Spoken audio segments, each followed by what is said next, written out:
On December 2nd, 1993, a phone call lasted 6 minutes too long. It was the most expensive mistake of his life. For 16 months, the most wanted man on Earth had evaded an army, a task force, and a country that wanted him dead. He built an empire worth billions. He ran for Congress, he funded hospitals and neighborhoods, and he ordered killings that terrorized a nation. This isn't the story of how Pablo Escobar rose. This is the story of how he fell, and the phone call that ended it. The manhunt for one man pulled in the Colombian government, the American DEA, elite military units, and eventually his own rivals.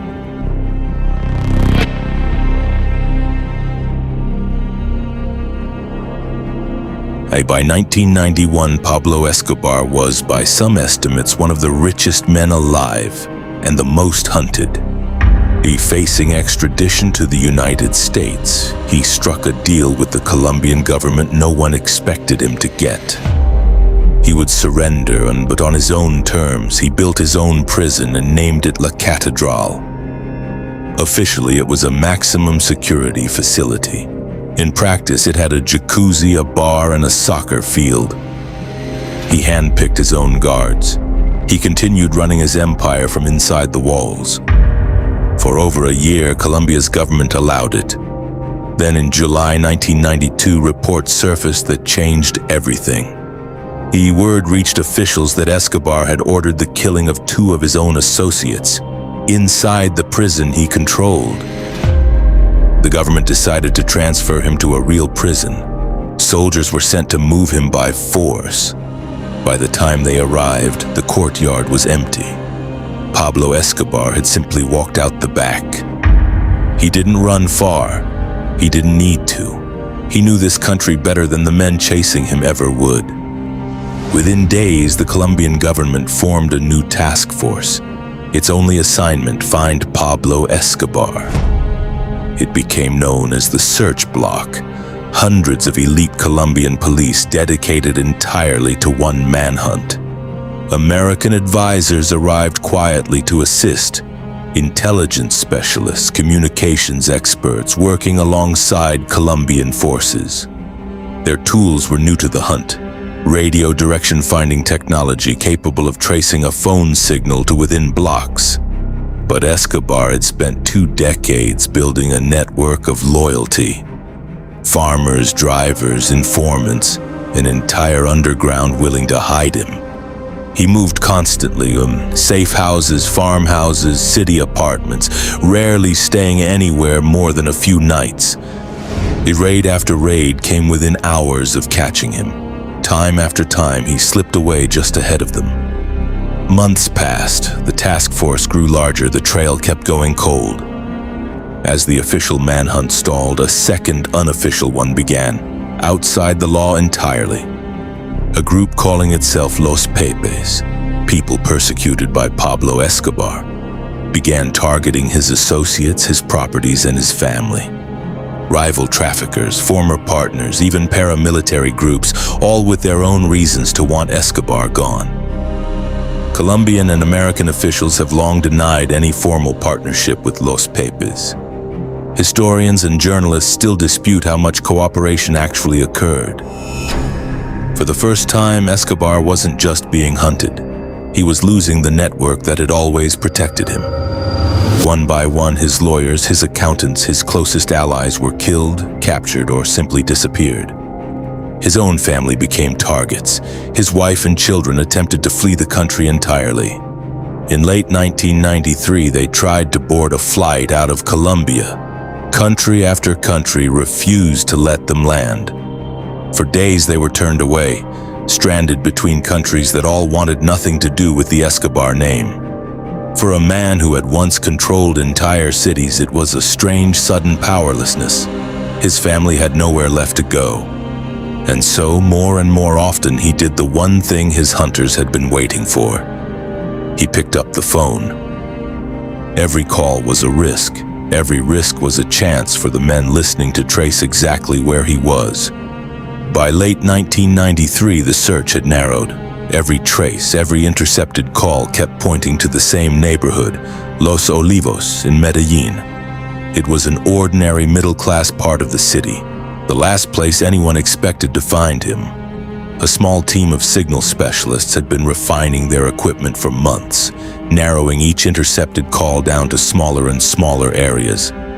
What once took them to within a few miles of a call now narrowed to a few blocks, then finally to a single building.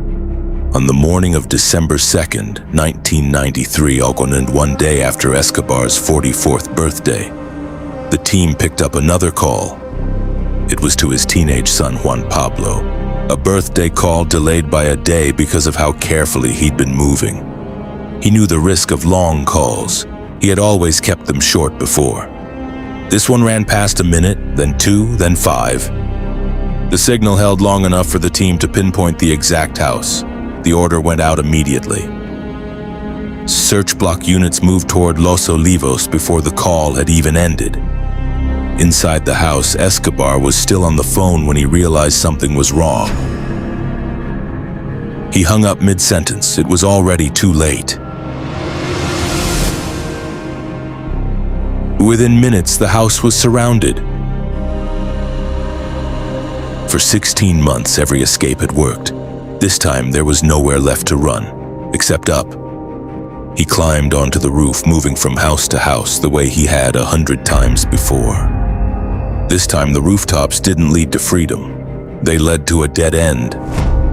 And what happened in the next few moments has been retold, disputed, and re-examined for over 30 years. Yet Colombian authorities reported that Escobar was shot and killed by search block officers during the pursuit. His family has long disputed that account, suggesting he may have taken his own life rather than be captured. Forensic reviews over the decades have reached different conclusions. No definitive, universally accepted answer has ever been established.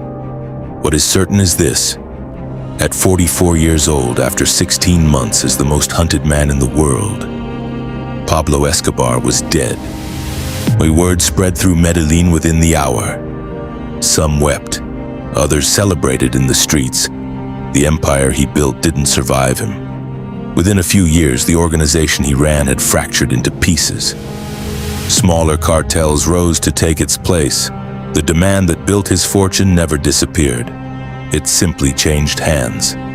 In parts of Medellin, his legacy remains genuinely complicated, remembered by some for violence and by others for the housing and stadiums he funded.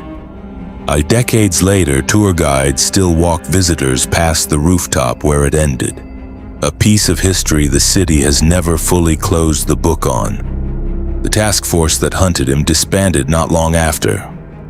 Its methods, radio triangulation, joint intelligence sharing, reshaped manhunts that followed for decades.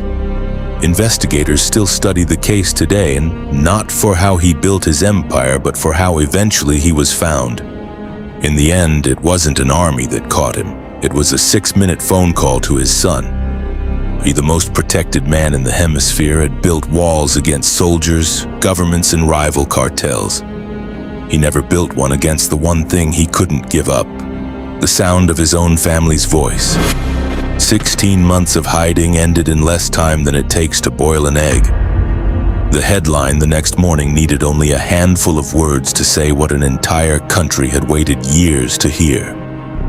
And Medellin rebuilt itself in the years that followed, becoming one of the safest, most transformed cities in South America. The rooftop where it ended is still there, ordinary, unremarkable. Exactly the kind of place he never expected to be caught.